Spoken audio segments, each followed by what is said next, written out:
பக்கத்துல பார்த்து சொல்லுங்க, நீங்க உயிரோடு இருப்பதே அதுவே உனக்கு அற்புதம். Turn to next people and say that you are being alive, so that is the great miracle in your life. எத்தனையோ பேர் ஹாஸ்பிடல்ல இழுத்து இழுத்து மூச்சு விட்டுக்கிட்டு இருக்கான், நீ சரியா மூச்சு விடுற பாரு, அதுவே உனக்கு அற்புதம்.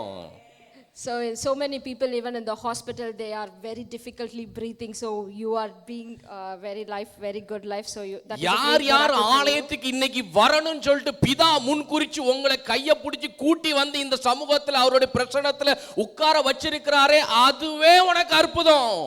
So the Lord has already predestined, like you have to come to church and you have to attend today. Even that is a great miracle for you. உன் சட்டையும் பேண்டையும் யாரும் உதவி இல்லாதபடிக்கு நீனே போட்டுக்கொள்ற பத்தியா, உன் உடைகளை நீனே போட்டுக்கொள்ற பத்தியா, அதுவே உனக்கு அற்புதம். So without anyone's help that you are wearing the clothes by yourself, even that is a great miracle for you. உனக்கு ரெண்டு கையும் கொடுத்து ஒரு கையால நீனே சாப்பாடு எடுத்து சாப்பிடுற பத்தியா, அதுவே உனக்கு அற்புதம். So the Lord has given you two hands, and with one hand that you are eating a food by yourself. அவருடைய அற்புதத்தை ருசி பார்த்தவர்கள் சும்மா கையை கட்டிட்டு உட்கார அவருடைய பிரசன்னத்துல உட்கார முடியாது.